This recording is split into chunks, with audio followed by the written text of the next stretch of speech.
मेरे प्यारे विद्यार्थियों, आपका एक बार फिर हार्दिक स्वागत है। ये आपका ही चैनल है, इसलिए मेरे प्यारे विद्यार्थियों इस चैनल को आप सब्सक्राइब करें और वीडियो को शेयर करें।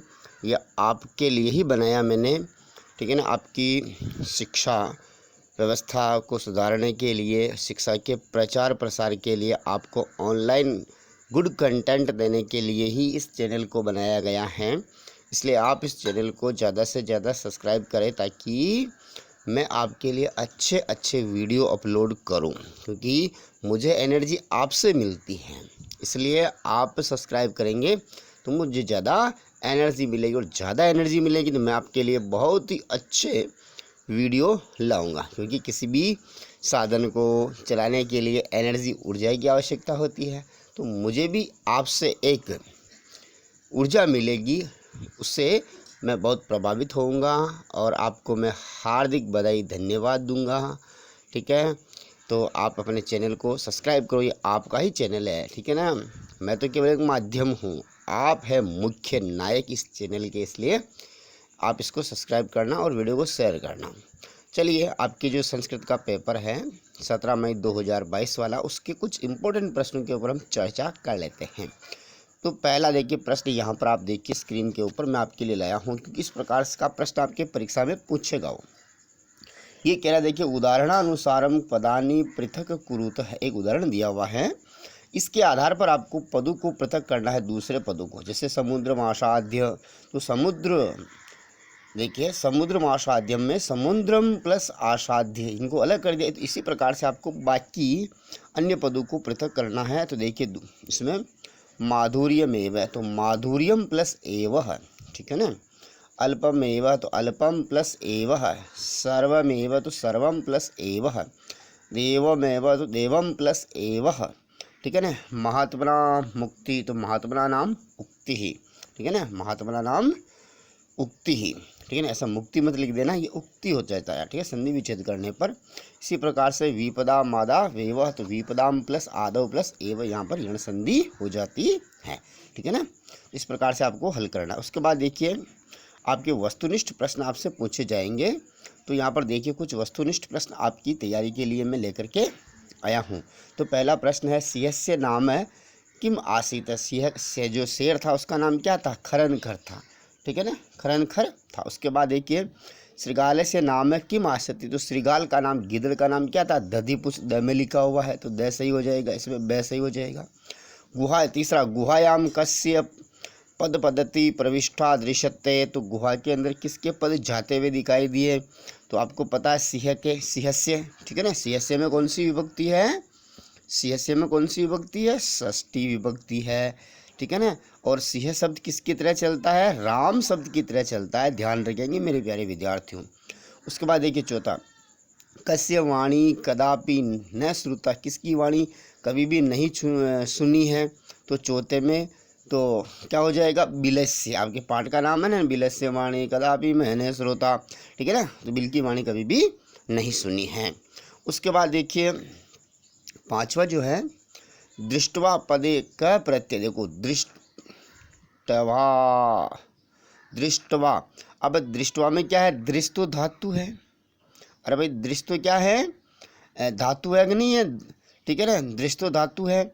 और देखिए इसमें टवा, जहाँ टवा तवा दिखाई दे वहाँ कत्वा प्रत्यय होगा, जहाँ आपको टवा तवा दिखाई दे तो वहाँ कत्वा प्रत्यय होगा, तो यहाँ कत्वा प्रत्यय होगा, तो दृश्य प्लस कत्वा, ठीक है ना। जहाँ टवा तवा दिखाई दे तो वहाँ कत्वा प्रत्यय होगा, तो दृश्य प्लस कत्वा, समझ में आ गया ना।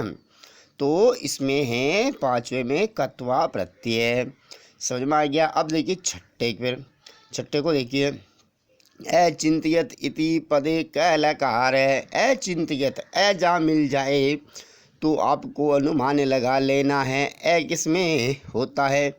अरे भाई अचिंत्यत, अचिंत्यत में लंग लकार है, कौन सा लकार है, लंग लकार। अचिंत्यत, उसने चिंता की, भूतकाल में चला जाता है। उसके बाद देखिए सातवां, स रवम कर्तुम आरब्ध, कर्तुम, देखिए कर्तुम शब्द को भी आप समझ लीजिए, क्योंकि कर्तुम में जहाँ तुम आपको दिखाई देता है, तुम जहाँ आपको दिखाई देता वहाँ तुम उन प्रत्यय होगा, तुम उनका तुम शेष रहता है। ठीक है ना। और मेरे प्यारे विद्यार्थियों, गुरु दक्षिणा में मुझे चैनल को सब्सक्राइब कर दो, बस आपसे यही चाहिए। आप मेरे कंटेंट को देखो, आप मेरी पढ़ाई को देखो, एनालिसिस करो, उसके बाद आप चैनल को सब्सक्राइब करो। ऐसा नहीं है कि मैं आपको बकवास चीज़ दे रहा हूँ, ऐसा नहीं है। ठीक है ना। इससे ठीक है ना बेटर चीज़ सब दे रहा हूँ मैं, जो क्लास की तरह ही। ठीक है ना। सर्वम कर्तुम आरब्ध इति सर्वनाम पदम किम। तो यहाँ पर सर्वनाम पद कौन सा है? तो सर्वनाम कौन से होते हैं? ठीक है ना। वे शब्द जो संज्ञा के स्थान पर प्रयुक्त किए जाते हैं, संज्ञा के स्थान पर प्रयुक्त किए जाते हैं, उन्हें सर्वनाम कहते हैं कि नहीं कहते हैं? ठीक है ना। सर्वनाम यानी कि सबका नाम। अब जैसे कि राम है, सुनिए, राम एक संज्ञा शब्द है। कौन सा शब्द है? अरे भाई, व्यक्तिवाचक है, जातिवाचक है, भाववाचक है। ठीक है ना। व्यक्तिवाचक संज्ञा है। कौन सी है? व्यक्ति। जैसे कि राम जाता है। अब आपको राम के ऊपर 10 वाक्य लिखने हैं। राम पढ़ता है, राम खेलता है, राम जाता है, राम होशियार है। तो अब आप राम राम बार बार लिखोगे तो थोड़ा जो इफेक्ट है वो कम हो जाएगा। तो राम 1-2 वाक्य में लिख दिया, उसके बाद वह ऐसे लिख सकते हैं। तो वह देखो, संज्ञा के स्थान पर हमने किसका प्रयोग किया? वह का। तो ये वह जो है ना, वह, तो इसको हम सर्वनाम कहते हैं। और संस्कृत में वह को क्या कहते हैं? स। अरे पुल्लिंग हो तो स। ठीक है। तो सर्वम कर्तुम आरब्ध, तो यहाँ पर स देखो, संज्ञा के स्थान पर प्रयुक्त हुआ सह, तो ए वाला यहाँ पर हो जाएगा ये सर्वनाम शब्द। इसी प्रकार से 8वां देखिए, नूनम अस्मन बिले सिंह आशित, निश्चय ही इस बिल में कोई शहर है। इति अत्र अव्यपदम किम, या देखो इसमें अव्यपद ढूंढना। अव्यपद के बारे में देखो, अव्यय भी आपके आएंगे। अव्यय जिसका कोई खर्च, देखो व्यय, ए प्लस व्यय, सुनो समझो, ए प्लस व्यय, व्यय यानी खर्च करना। ए लग गया तो ऐसा पद जिसका कोई खर्च नहीं होता है। यहाँ पर खर्च होने का मतलब यह है ऐसा पद जो तीनों लिंगों में, तीनों विभक्तियों में, सभी कारकों में एक समान रूप से प्रयुक्त होता है, उसके ऊपर लिंग वचन काल कारक का कोई प्रभाव नहीं पड़ता है। तो ऐसे शब्दों को हम अव्यय शब्द कहते हैं। अब देखिए यहाँ पर एक नूनम शब्द आया पहले। आप इसको नूनम शब्द को स्त्रीलिंग के साथ प्रयोग कीजिए, पुल्लिंग के साथ कीजिए, किसी भी लिंग वचन में कीजिए, नूनम का नूनम ही आएगा। और नूनम का हिंदी अर्थ क्या होता है? निश्चय। क्या होता है? निश्चय। तो ये नूनम शब्द जो है ये अव्यय शब्द है। कौन सा शब्द है? ये अव्यय शब्द है। तो यहाँ पर अव्यय शब्द स हो गया। 8वें में क्या हो गया? स हो गया। इस प्रकार से आपके देखो अवश्य देख आएंगे MCQ वाले प्रश्न 15। ठीक है ना। इस प्रकार से जो आपके वो प्रश्न होंगे। ठीक है ना। देखो मैं सही बात बता रहा हूँ आपको, कोई ठीक है ना इधर उधर से करके आपको पढ़ा नहीं रहा हूँ। ठीक है ना। और जो ओरिजिनल बात है वो हमेशा ओरिजिनल ही रहती है। ठीक है ना। उसके बाद देखिए एक प्रश्न और हल करवा देता हूँ, उसके बाद नेक्स्ट वीडियो आपके लिए मैं, हाँ, ये तुमुन प्रत्यय वाला जो है ना, ये तुमुन प्रत्यय इंपॉर्टेंट है मेरे प्यारे विद्यार्थियों। तुमुन प्रत्यय के ऊपर एक वापस चर्चा करते हैं। तुमुन प्रत्यय पढ़ लो आज।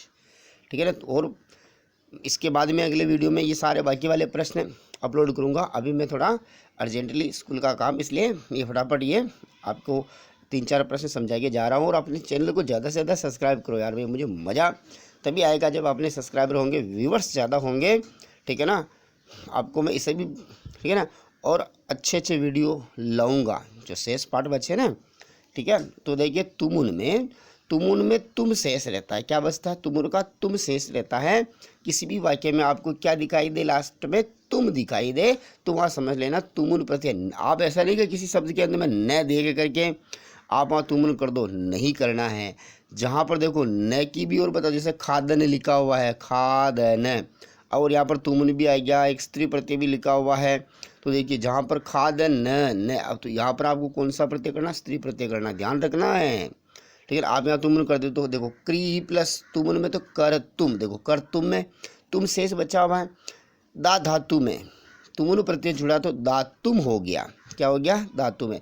खाद धातु में, खाद यानी खाना, खाद में तुमुन प्रत्यय जुड़ा तो क्या होगा? खादी तुम। जहाँ पर तुम दिखे वहाँ तुमुन प्रत्यय होगा।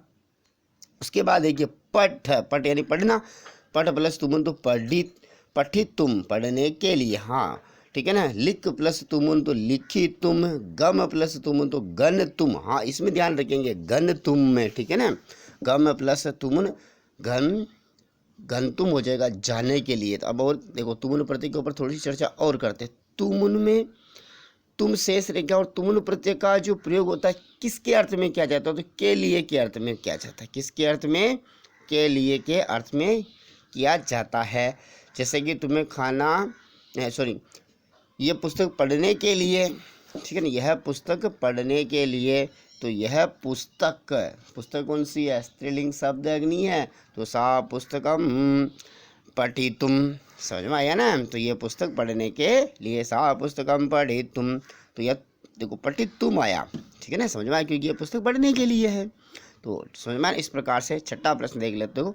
विलोम पदानी योजते, विलोम पदों को क्या करना, आपको योग करना है। तो डायरेक्ट देख लेते, देखो पूर्वतः, पृष्ठतः सामने, ठीक है, आगे पीछे, स्वकीय अपना, परकीय पराया, बीती डरा हुआ है, साहस, अनुरक्ति विरक्ति, गमनम आगमनम। इस प्रकार से आपको देखो मिलान में आ सकता है। इस प्रकार का प्रश्न कहाँ पूछा जाएगा आपको, सुमेलनम, ठीक है ना, सुमेलनम में आ सकता है, या ये विलोम पदानी योजित है और यह मिलान भी करवा सकता है।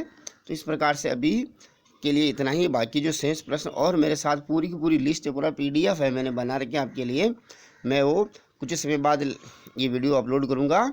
तब तक आप क्या करिए, अपने चैनल को ज़्यादा से ज़्यादा सब्सक्राइब करवाइए, ठीक है ना। अभी तक देखो मैंने अपने आपके लिए 100 वीडियो अपलोड कर दिए हैं। संस्कृत का मॉडल पेपर अपलोड कर दिया है, 2 मॉडल पेपर अपलोड कर दिए हैं, ठीक है ना। और मैं आपके लिए निबंध, हाँ और जानकारी बता दूं, मैं आपके लिए निबंध और प्रार्थना पत्र जो आपके आएगा ना, प्रार्थना पत्र लेखन, ये सब कुछ के वीडियो अपलोड करूँगा, ताकि आपको कहीं से भी और दूसरी जगह से देखने की ज़रूरत नहीं, अपने ही चैनल पर सब कुछ आपको अवेलेबल रहेगा, ठीक है। 17 तारीख से पहले पूरा का पूरा आप पढ़ लीजिए, ठीक है ना, ताकि आपको पेपर में किसी प्रकार की कोई गलती ना हो। इसलिए आप ऑनलाइन भी अच्छी तरह से सीख सकते हैं। क्लास जैसा माहौल में देने का प्रयास कर रहा हूँ, कोई नो बकवास, हम बकवास नहीं करते, सीधे कंटेंट की बात करते हैं। तो मैं आपको अच्छा दे रहा हूँ, तो प्लीज़ आप भी मेरा थोड़ा सा सहयोग कर दीजिए, ठीक है ना। केवल आपको थोड़ा सा टच ही तो करना वहाँ पर सब्सक्राइबर के ऊपर, ठीक है ना। बस धन्यवाद, आपने समय दिया, तो इसके लिए आपका मैं बहुत बड़ा आभारी हूँ। जय हिंद।